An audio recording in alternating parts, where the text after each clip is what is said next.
Hello दोस्तों, कैसे हैं आप सभी लोग। वेलकम है, स्वागत है आप सभी का हमारे यूट्यूब चैनल में। पेंशनर्स, कर्मचारियों और फैमिली पेंशनर्स के लिए 4 बड़ी खबरें लेकर आया हूं मैं, जिनका डायरेक्टली असर आपकी सैलरी, पेंशन और फैमिली पेंशन का इसी मंथ पर पड़ेगा।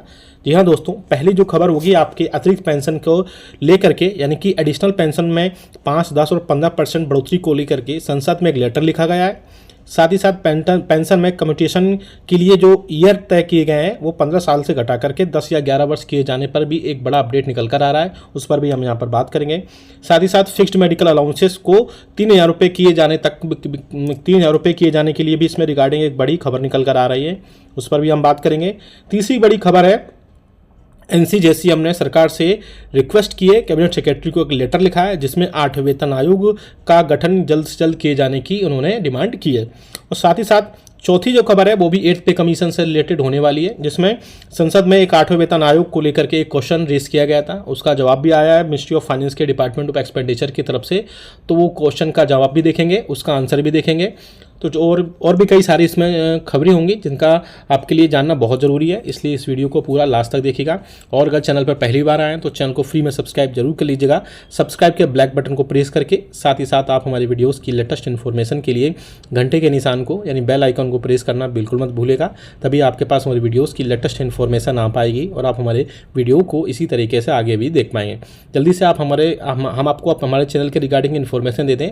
आपकी अगर कोई समस्या है, कोई वेलफेयर से रिलेटेड कोई डाउट है, तो आप हमें सब्सक्राइब के राइट साइड में एक ज्वाइन बटन है, उस पर क्लिक करके और 29 रुपये पेमेंट करके आप हमें विदिन 15 मिनट के अंदर आप अपनी समस्या को सॉल्व करवा सकते हैं। तो आपको कुछ नहीं करना है, पहले चैनल को सब्सक्राइब करना है, ज्वाइन बटन में क्लिक करके 29 रुपये का पेमेंट करके आपको हमसे जो भी समस्या हो क्वेश्चन का जवाब पूछिए, हम आपको 15 मिनट के अंदर आपकी प्रॉब्लम को सॉल्व कर देंगे। पहली जो बड़ी खबर आ रही है, जी हाँ दोस्तों, संसद में एडिशनल पेंशन 5, 10 और 15% एज वाइज यानी उम्र के आधार पर, यानी कि 60 से 65 साल में 5%, 65 से 70 साल में 10% और 70 से 75 साल में 15% यानी कि 5% रेस्पेक्टिवली बढ़ोतरी किए जाने के लिए सरकार से डिमांड की गई है। ये लेटर जो है ऑनरेबल फाइनेंस मिनिस्टर के लिए लिखा गया है और साथ ही साथ उस लेटर में पेंशन में जो कम्यूटेशन की रिकवरी है उसको भी कम करने, उसका जो एज है या बोल सकते हैं कि उसका जो ईयर है जो 15 साल है उसको कम किए जाने के लिए सरकार से एक डिमांड रेज की गई है।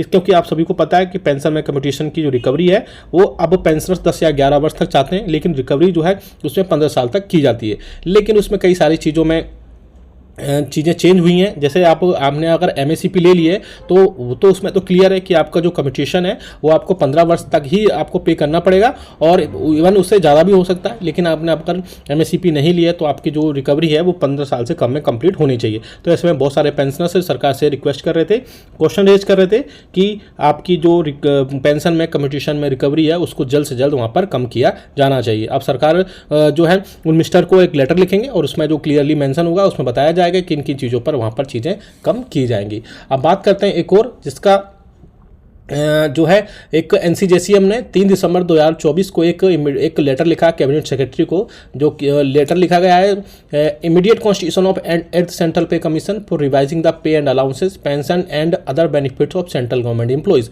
जी हाँ दोस्तों, एक काफ़ी सारा अच्छा लेटर लिखा गया और भी कई सारी चीज़ें लिखी गई हैं जिनमें 8वें वेतन आयोग को जल्द से जल्द घोषणा की जाने की सरकार से रिक्वेस्ट की गई है। और इसमें बोला गया है, आप देख भी सकते हैं स्क्रीन पे, the next veg revision and pension revision due from 1/1/2026 since the wages of the central government employees and pension of the central government pensions are revised once in 10 years. This periodically is maintained from the immediate of 6th pay commission from 1/1/1996. This office wide letter referred above have requested your good self that the government may constitute the 8th central pay commission immediately. It is now more than 6 months after we submitted our request. So far we had not received the positive response from the government.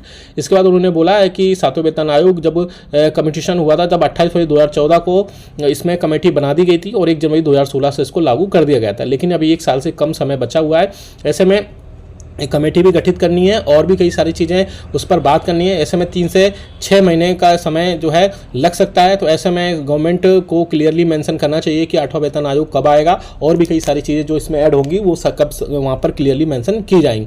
इसी के चलते 8वें वेतन आयोग में एक question raise किया गया था। जी हाँ, पहला क्वेश्चन था, क्या सरकार मुद्रास्फीति की अप्रत्याशित प्रवृत्तियों को देखते हुए फरवरी 2025 में अगले बजट के दौरान केंद्र सरकार के कर्मचारियों के लिए 8वें वेतन आयोग की गठन की घोषणा करने के लिए सक्रिय रूप से विचार कर रही है? यदि हाँ तो इससे संबंधित ब्यौरा क्या है और यदि नहीं तो इसके क्या कारण है? तीसरा क्वेश्चन पूछा गया था, क्या केंद्र सरकार के राजकोषीय स्थिति केंद्र सरकार के कर्मचारियों के वेतन में वृद्धि की अनुमति नहीं दे रही है? यदि हाँ तो तत्संबंधी ब्यौरा क्या है?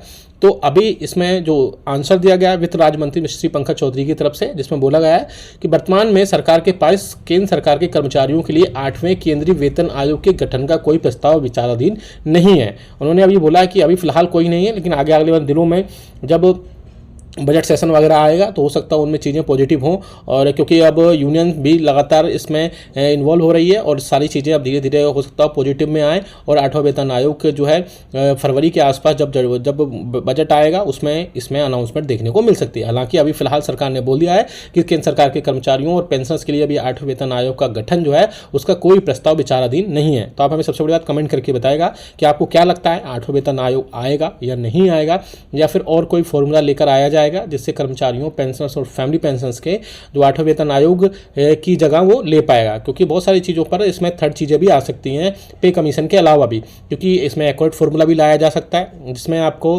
कॉस्ट ऑफ लिविंग के हिसाब से आपका पे कमीशन रिवाइज किया जाए, या फिर परफॉर्मेंस बेसिस पर भी हो सकता है, जिससे परफॉर्मेंस जिसकी ज़्यादा अच्छी हुई उसकी उस हिसाब से पेमेंट वहाँ पर की जाएगी, उस हिसाब से पेमेंट बढ़ोतरी की जाएगी। लेकिन बात होती है यहाँ पर पेंशनर्स की, तो पेंशनर्स से किस हिसाब से परफॉर्मेंस देखी जाएगी, ये सब चीज़ें देखना बहुत ज़्यादा कॉम्प्लिकेटेड चीज़ें हैं। आगे आने वाले दिनों में ही चीज़ें क्लियर हो पाएंगी, और वहाँ से ही जब पेंशनर्स को सारी चीज़ें क्लियर होने के बाद 8वें वेतन आयोग का जो भी गठन होगा वो हम आपको बता देंगे। आपकी क्या राय है इसमें आप हमें कमेंट करके जरूर बताएगा।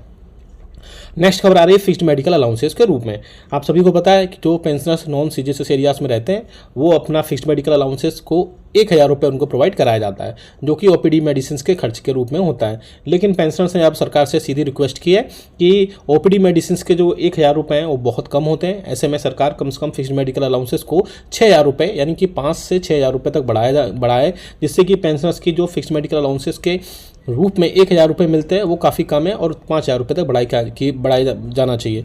ऐसे में ministry of health and family welfare की तरफ से इसमें क्वेश्चन आंसर दिया गया था। उन्होंने बोला था कि अभी मैटर अंडर कंसिडरेशन है और जल्द से जल्द इस पर कोई ना कोई फैसला लिया जाएगा। हालांकि मुझे लगता है कि इसमें 6000 रुपये बहुत ज़्यादा अभी हो सकता है सरकार प्रोवाइड ना करा पाए, लेकिन मुझे लगता है कि 3200 तक इसमें बात सरकार इसमें मान सकती है पेंशनर्स की। तो ऐसे में अगर पेंशनर्स को फिक्स्ड मेडिकल अलाउंसेस के रूप में 3000 रुपये तक की भी बढ़ोतरी होती है तो पेंशनर्स के लिए थोड़ी सी राहत की खबर होगी, क्योंकि फिक्स्ड मेडिकल अलाउंसेस अगर बढ़ेगा तो क्योंकि ओपीडी मेडिसिन का 1000 रुपये कुछ नहीं होता, बहुत कम होते हैं, तो 3000 रुपये तक भी अगर 3200 तक भी बात बनती है तो ऐसे में पेंशनर्स को काफ़ी ज़्यादा राहत देखने को मिल सकती है। साथ ही साथ जो अतिरिक्त पेंशन की बात की गई थी उसका जवाब जब आएगा हम आपको बता देंगे, क्योंकि किसी मिनिस्टर की तरफ से ये क्वेश्चन रेस किए गए तो आंसर सरकार देगी उनको, और उसके बाद में उसमें जो भी डेवलपमेंट होगी वो हम आपको जरूर बता देंगे। साथ ही साथ 8वें वेतन आयोग पर हमें कमेंट करके बताएगा कि उसमें क्या फॉर्मूला आपके